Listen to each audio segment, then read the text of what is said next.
മമതാ ബാനർജിക്ക് ഇരുട്ടടി കിട്ടിയിരിക്കുകയാണ് നമ്മുടെ ബി.ജെ.പിയുടെ കയ്യിൽ നിന്ന്. ബംഗാൾ സന്ദേശ് ഖാലെ സമരനായികയും ബാസർഹട്ട് ലോക്സഭാ മണ്ഡലത്തിലെ ബി.ജെ.പി സ്ഥാനാർത്ഥിയുമായ രേഖ പത്രയ്ക്ക് എക്സ് കാറ്റഗറി സുരക്ഷ ഏർപ്പെടുത്തിയിരിക്കുന്നു കേന്ദ്ര ആഭ്യന്തര മന്ത്രാലയം.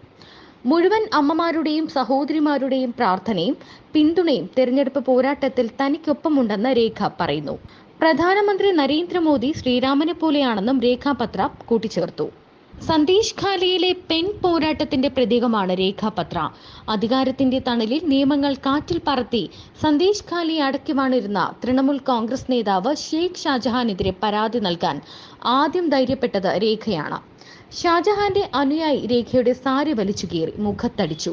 ബംഗാളിൽ കമ്മ്യൂണിസ്റ്റ് ഭരണത്തിന് അന്ത്യം കുറിച്ചത് സിംഗൂരും നന്ദിഗ്രാമിലും കത്തിപ്പടർന്ന രോക്ഷമായിരുന്നു.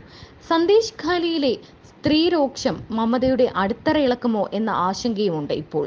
ബി.ജെ.പി ഇത് കൃത്യമായി മനസ്സിലാക്കി രേഖയെ സന്ദേശ് ഖാലി ഉൾപ്പെട്ട ബാസർഹട്ട് മണ്ഡലത്തിൽ സ്ഥാനാർത്ഥിയാക്കിയിരിക്കുന്നു. 5ാം ക്ലാസ്സിൽ പഠനം അവസാനിപ്പിക്കേണ്ടി വന്ന രേഖാപത്ര അതിഥി തൊഴിലാളിയായിരുന്നു.